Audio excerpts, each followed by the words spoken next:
I visited my friend Sherlock Holmes on the second morning of Christmas. When I arrived, he was sitting in front of the fire, wearing his purple dressing gown. Next to the sofa was a wooden chair, and on the chair was a dirty old hat. A magnifying glass and a forceps were on the chair, so the hat was probably part of one of Holmes's investigations. "You are busy," I said. "Perhaps I interrupt you." "Not at all," he replied, and indicated the hat. "The problem is very simple, but it is still interesting and maybe even instructive."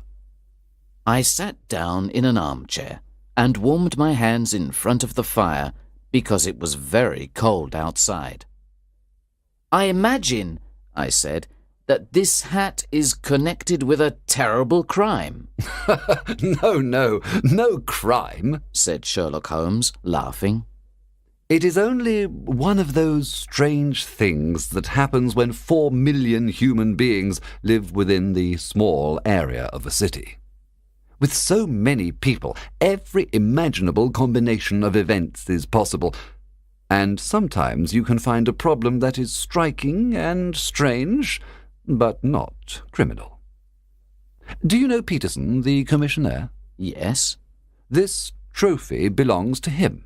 "It is his hat?" No. He found it. Its owner is unknown. Look at it carefully, and not as a dirty old hat, but as an intellectual problem. It arrived here on Christmas morning, together with a good fat goose. That goose is probably cooking at Peterson's house at this very moment. These are the facts. About 4 o'clock on Christmas morning, Peterson was returning from a party along Tottenham Court Road. In front of him, he saw a tall man carrying a white goose. Then he saw some men attack the tall man. One of the attackers knocked his hat off, so the man lifted his walking stick to defend himself.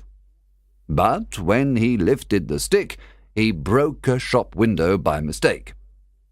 Peterson ran to help the man, but when the man saw Peterson with his commissionaire uniform, he thought he was a policeman, and he ran away, and so did the attackers. Peterson was there all alone, with the hat and the goose." "Of course, Peterson then returned the goose to its owner," I said. "No," replied Holmes. "That is the problem. It is true that for Mrs. Henry Baker was written on a small card attached to the leg of the goose, and that the initials H.B. are written on the lining of the hat. But there are thousands of Bakers and hundreds of Henry Bakers in London." "What then did Peterson do?" "He brought both the goose and the hat to me on Christmas morning, because he knows that I am interested in even the smallest problems. I kept the goose until this morning, and then I gave it to Peterson to cook for dinner." "Did the man who lost the goose put a notice in the newspaper?" "No." "Then how can you discover who he is?" I asked. "From his hat," replied Holmes. "You are joking. What can you learn from this dirty old hat?" "Here is my magnifying glass," replied Holmes. "You know my methods. Look at the hat and see what you can discover about the identity of the man." I picked up the hat and looked at it carefully. It was a very ordinary, round, black hat. It was very worn, and inside I could see the initials H.B. There was a hole in the brim for the hat securer, but the elastic was missing. It was very dusty and spotted in several places, but the owner had tried to cover these spots with black ink. "I can see nothing," I said, and gave the hat to Holmes. "On the contrary, Watson, you can see everything, but you do not reason with what you see." "Then please tell me what you can deduce from this hat," I said. "Well," said Holmes, as he looked at the hat carefully, "I can see that the man was highly intellectual, and and that 3 years ago he had enough money, but recently he has had difficulties with money. He had foresight in the past, but much less now, which means he has some problem, probably drink. This is probably the reason why his wife has stopped loving him. My dear Holmes, He has, however, kept some self-respect, continued Holmes. He stays at home and goes out very little. He is totally out of training, is middle-aged, has grey hair which has been recently cut, and he uses lime cream. These are the main facts. Also, I do not think he has gas lighting in his house. You are certainly joking, Holmes. Not at all.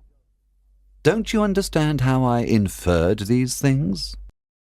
I am certain that I am very stupid, I replied, but I can't follow your reasoning. For example, how did you deduce that this man was an intellectual? To answer me, Holmes put the hat on his head. The hat was too big for him and covered his eyes. It's a question of volume, said Holmes. If a man has such a big brain, he must have something in it. How do you know he has less money now than in the past? This kind of hat first came out 3 years ago. It is a hat of the very best quality. If this man had enough money to buy such an expensive hat 3 years ago, but he has not bought another hat since then it is clear that he has much less money now. Well, that is clear enough, certainly. But how about the foresight? Sherlock Holmes laughed. Here is the foresight, he said, pointing at the hat securer. Hat securers are never sold with hats. This means that he ordered it, which is a certain sign of foresight. But since he has not replaced the broken elastic, this means that he has less foresight than before. But he has tried to hide some of these spots on his hat with ink, which means he has not completely lost his self-respect. Your reasoning is certainly very good, I said.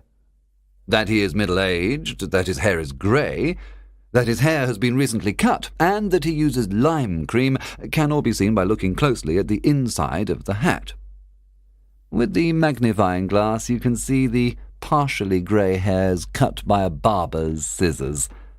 They stick to the hat, and there is the distinct odour of lime cream. Also, you will observe that the dust on the hat is the soft brown dust you find in houses, not the hard grey dust you find in the streets. This means that the hat is kept inside the house most of the time, and that he doesn't go out very often. Also, you can see the sweat stain on the inside of the hat, which means he perspired a lot. A man who perspires so much can't be in the best of training. But his wife? You said that she stopped loving him. This hat has not been brushed for weeks. When a man's wife lets him go out in such bad condition, it means that she doesn't love him anymore. But he could be a bachelor, I said. No, he was bringing the goose to make peace with his wife. Do you remember the card on its leg? You have an answer for everything. But how did you deduce that he doesn't have gas lighting in his house? Well, if you saw 1 or 2 wax stains on a hat, it could be by chance. But I can see at least 5 on this hat, which means that this man must use candles very frequently. Well, it is very ingenious, I said, laughing. But since a crime has not been committed, all this seems to be a waste of time. Sherlock Holmes had opened his mouth to reply when the door opened and Peterson, the commissionaire, rushed in. He looked incredibly shocked. "The goose, Mr. Holmes! The goose, sir!" he cried. What? Has it returned to life and flown out of your kitchen window? Said Holmes. "Look here, sir! Look what my wife found in its stomach!" He showed us a shiny blue stone in his hand. By Jove, Peterson, said Holmes. this is a treasure. Do you know what you have got? A diamond, sir. A precious stone. It cuts glass like butter. It is more than a precious stone. It's the precious stone. Not the Countess of Morcar's blue carbuncle that was stolen, I cried. Precisely so, responded Holmes. And here is the newspaper article that tells the story. Hotel Cosmopolitan jewel robbery. John Horner, a 26-year-old plumber, has been arrested for stealing the famous blue carbuncle from the Countess of Morcar.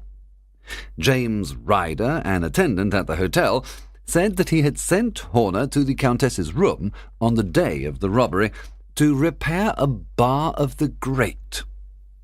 Ryder said that he stayed with Horner for a few minutes, but then he had to leave. When Ryder returned, he saw that somebody had forced open the Countess's bureau. Ryder called the police, and the police arrested Horner that same evening. Catherine Cusack, the Countess's maid, said that she heard Ryder call for help. She ran into the room and saw the same things that Ryder described to the police. In addition, the police discovered that Horner had already been charged with robbery in the past, but Horner says that in this case he is innocent. His trial will be soon. So much for the police report, said Holmes, throwing the paper on a chair. You see, Watson, our little deductions about the hat have become much more important and less innocent. Here is the stone. The stone came from the goose, and the goose came from Mr. Henry Baker, the gentleman with the bad hat which we examined so carefully. Now we must discover Mr. Baker's part in this mystery. To find him, the simplest thing is to put an advertisement in the evening newspaper. What will you say? I asked. Well, said Holmes. Found at the corner of Goodge Street, a goose and a black hat. Mr. Henry Baker can have them if he comes to 221B Baker Street at 6:30 this evening.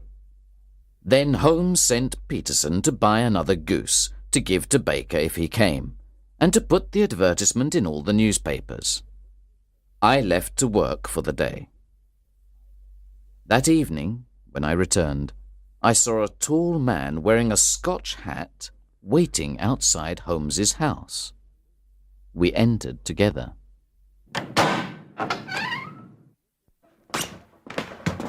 Mr. Henry Baker, I believe, said Holmes when he saw us. Please sit by the fire and get warm. Ah, Watson, you have come at the right time. Is that your hat, Mr. Baker? Yes, sir. That is certainly my hat. We have kept your things, said Holmes. But we had to eat the goose. You ate it? Said our visitor with excitement. Yes, it was going to go bad. But I bought you another goose. It is over there, and I think it is just as good. Oh, certainly, certainly, answered Mr. Baker with relief. Of course, said Holmes. We have the feathers, legs, and stomach of your bird, if you want them. The man laughed loudly. Perhaps I could keep them to remember my adventure, but no, I don't need them. Thank you, but I will take this goose and go. There is your hat, then, and there is your bird, said Holmes. By the way, could you tell me where you got your goose from? It was a splendid bird, and I would like to get another one like it. Certainly, sir, said Mr. Baker. I got it at the Alpha Inn near the museum. You see, the owner of the inn, Mr. Windigate, started a goose club. Each week we gave him a few pence, and then at Christmas we received a goose. After this, Mr. Henry Baker picked up his hat and goose and left. So much for Mr. Henry Baker, said Holmes when Baker had gone.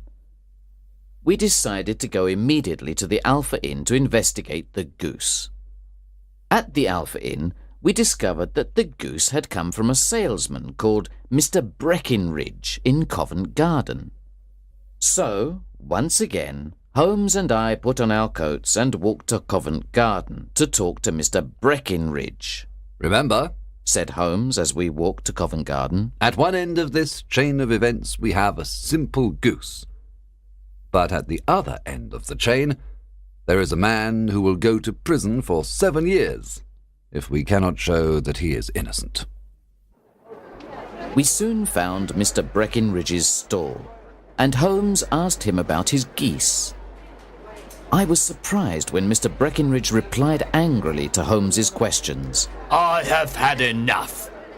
I am tired of people asking me, where are the geese, and who did you sell the geese to, and how much money do you want for the geese? Enough! With a little bit of difficulty, Holmes finally got the information we needed. The geese had come from Mrs. Oakshott, 117 Brixton Road. We were walking away when we heard shouting from Mr. Breckinridge's stall. We turned round and saw a little man in front of the stall. I've had enough of you and your geese. If you come here again, my dog will attack you, shouted Mr. Breckinridge at the little man.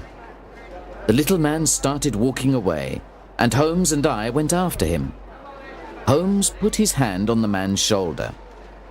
The little man turned around and looked frightened. He said, "Who are you? What do you want?" Excuse me, said Holmes, but I heard you talking to the goose salesman, and I think I can help you. You? Who are you? How could you know anything about the matter? My name is Sherlock Holmes. It is my business to know what other people don't know. But do you know anything about this? Excuse me, I know everything about this. You are trying to find some geese, which were sold by Mrs. Oakshott of Brixton Road to a salesman called Breckinridge, who then sold them to Mr. Windigate of the Alpha Inn, who then gave one of them to a member of his goose club called Mr. Henry Baker. You are the man I wanted to meet, said the little man, whose name, as we then discovered, was John Ryder. Yes, John Ryder, the man who had called the police to report the stolen blue carbuncle. We then returned to Holmes's house to discuss the matter in front of a warm fire. Here we are, said Holmes happily as we entered his room. Now, do you want to know what happened to those geese? Yes, sir, replied Ryder. But you really want to know what happened to that goose, the white one, with a black bar across its tail? Ryder shook with emotion. Oh, sir, he cried. Where did it go? It came here. Here? Yes. And it was an incredible bird. I'm not surprised that you want to find that goose. It laid an egg after it died, the brightest little blue egg that you have ever seen. I have it here in my museum. Our visitor stood up and then almost fell down. Holmes took out the blue carbuncle, and Ryder stared at it. He did not know if he should say it was his or not. The game is up, Ryder. I know almost exactly what happened. Because you worked at the Hotel Cosmopolitan, you knew that the Countess of Morcar had the blue carbuncle in her room. It was the Countess's maid, Catherine Cusack, who told me about it. I see, continued Holmes. So you and Catherine Cusack broke the grate in the Countess's room so that Horner had to come and repair it. You knew that Horner had had a part in a robbery before, so that he would be blamed for this one. Then, when Horner had finished repairing the grate, you called the police and the unfortunate man was arrested. You then... Ryder threw himself onto the rug and held on to Holmes's knees. For God's sake, have mercy! Think of my father! Think of Mother! It would break their hearts! Get back into your chair, said Holmes sternly. It is easy to say that now, but you did not think of this poor Horner before. I will go away, Mr. Holmes, and without my testimony, Horner will be free. We will talk about that next, said Holmes. And now tell us how the blue carbuncle came into the goose, and how the goose came into the open market. Tell us the truth, because that is your only chance not to go to prison. Ryder moved his tongue over his dry lips and began his story. I will tell you exactly what happened. After I had the blue carbuncle, I was terrified. I did not know where to go. I thought I saw the police everywhere. Finally, I decided to go to my sister's. My sister married a man called Oakshott and lives on Brixton Road, where she fattens geese for the market. When I arrived, she asked me what was wrong. I told her that I was upset about the robbery at the hotel. I then went out into the backyard where the geese are and smoked a pipe. I had a friend called Maudsley who had been in prison. He had told me how thieves sold stolen property, so I decided to go to him with the blue carbuncle. However, I did not know how I could carry the blue carbuncle to his house. Then I had the idea to force one of the geese to swallow the stone. My sister had told me that I could have one of the geese for Christmas. So I caught one of the geese, a big white one with a barred tail, and forced open its beak and pushed the stone in with my finger. The goose then swallowed the stone. Then I told my sister that I wanted my Christmas goose then. She thought it was a bit strange, but in the end she said I could have the goose. Unfortunately, while I was talking to my sister, the goose escaped and went in the middle of the flock with the other geese. I caught it again, killed it, and took it to my friend Maudsley. I told him the story. We then cut open the goose, but we could not find the stone.